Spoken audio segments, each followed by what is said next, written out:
ஓம் ஸ்ரீ சாய்ராம். இந்த குபேர நாகசாயி சேனலில் குரோதி வருடப்பிறப்பை பற்றி பார்ப்போம். 60 ஆண்டுகளில் 38வது ஆண்டாக உள்ள குரோதி வருடம் விரைவில் பிறக்க உள்ளது.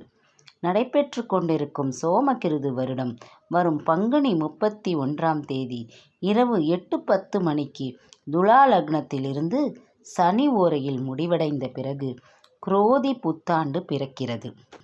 மங்களகரமான ஸ்ரீ குரோதி வருட தமிழ் புத்தாண்டு பிறப்பு 14/4/2024 அன்று சித்திரை திங்கள் 1ஆம் தேதி வளர்பிறை சஷ்டி திருவோண நட்சத்திரத்தில் முருகப்பெருமானுக்கும் பெருமாளுக்கும் உரிய நாளில் ஞாயிற்றுக்கிழமை கொண்டாடப்படுகிறது. அன்றைய தினத்தில் காலை 7:30 முதல் 8:30 வரை சாமி கும்பிட நல்ல நேரமாக குறிப்பிடப்பட்டுள்ளது. சித்திரை வழிபாட்டு முறை. சித்திரை பிறப்பதற்கு முந்தைய நாள் இரவு சாப்பாடு முடிந்த பிறகு வீட்டின் பூஜை அறையை தூய்மை செய்து கோலமிட்டு மா, பலா, வாழை உள்ளிட்ட முக்கணிகள் மற்றும் நெல், நகைகள், வெற்றிலைப்பாக்கு உள்ளிட்ட மங்கள பொருட்களை தாம்பலத்தில் வைத்து வழிபடுவது மிகவும் சிறப்பு. சித்திரை மாத பிறப்பன்று அதிகாலையில் முதலில் வீட்டில் உள்ள மூத்த பெண்மணி எழுந்து குளித்து புத்தாடை உடுத்தி விளக்குகளை ஏற்றி வைத்த பின் வீட்டில் தூங்கிக் கொண்டிருக்கும் ஒவ்வொருவரையும் எழுப்பி கண்களை மூடிய நிலையிலே சுவாமி முன்பு அழைத்து சென்று கண்களை திறக்கச் சொல்லி பூஜைக்குரிய தெய்வத்தையும் பூஜை அறையில் வைத்துள்ள மங்கள பொருட்களையும் தரிசிக்கும்படி செய்வது பெரும்பாலான வீடுகளில் நடக்கிறது. இவ்வாறு செய்தால் வருடம் முழுவதும் மகிழ்ச்சி பொங்கும் என்பதும் மங்கள பொருட்கள் செழித்து பெருகும் என்பதும் நம்பிக்கை. அறுசுவை உணவு.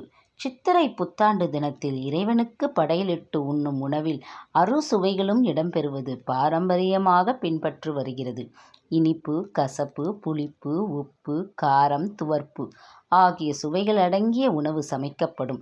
பொதுவாக நல்ல நாட்களில் கசப்பான உணவுகள் சமைக்கப்படாத நிலையில் தமிழ் புத்தாண்டு அன்று மட்டும் கசப்புக்காக பாகற்காய், வேப்பம்பூ உள்ளிட்டவை அன்றைய உணவில் சேர்க்கப்படுகின்றன.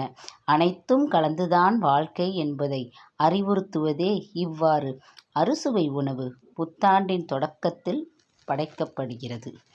பஞ்சாங்கம் படித்தல். வருடப்பிறப்பன்று புது பஞ்சாங்கத்தை பூஜையில் வைத்து மாலை நேரத்தில் அதை படிக்கும் வழக்கம் சில வீடுகளில் உண்டு. வீட்டுள்ள அனைவரும் கூடி அதை கேட்பார்கள். தினமும் படிக்க முடியாவிட்டாலும் வருடப்பிறப்பு அன்றாவது பஞ்சாங்கம் படிக்கும் வழக்கத்தை வைத்து கொள்ள வேண்டும். அது நமக்கு மிகவும் நல்ல விஷயமாக கருதப்படுகிறது.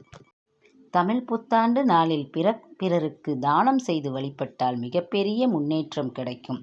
தண்ணீர், மோர், குடை, செருப்பு, உணவு உள்ளிட்ட அனைத்தையும் தானமாக கொடுக்கலாம். சித்திரை மாதம் வெயில் காலம் என்பதால் அதற்கு ஏற்றவாறு நம்மால் முடிந்தவற்றை மக்களுக்கு வழங்கி வழிபாடு செய்யலாம். விலங்குகள் மற்றும் பறவைகளுக்கு தண்ணீர் வைப்பது, உணவு கொடுப்பது உள்ளிட்ட அனைத்து செயல்களும் முன்னோர்களின் ஆசீர்வாதத்தை பெற்றுக் கொடுக்கும் என்பது நம்பிக்கை. தமிழ் புத்தாண்டு தினத்தில் இளநீர், தர்பூசணி, நுங்கு உள்ளிட்ட குளிர்ச்சி மிகுந்த பானங்களை தானம் செய்வதால் வாழ்க்கை நமக்கு உணவு பஞ்சம் ஏற்படாது என்று முன்னோர்கள் கூறுகின்றனர். மேலும் அன்றைய தினத்தில் நாம் உப்பு வாங்கி வைத்தாலே நமக்கு குடும்பத்தில் லக்ஷ்மி கடாட்சம் பெருகும் என்றும் கூறுகிறார்கள். இதுவே இந்த குரோதி வருட பிறப்பின் சிறப்பு ஆகும். ஜெய் சாய்ராம்.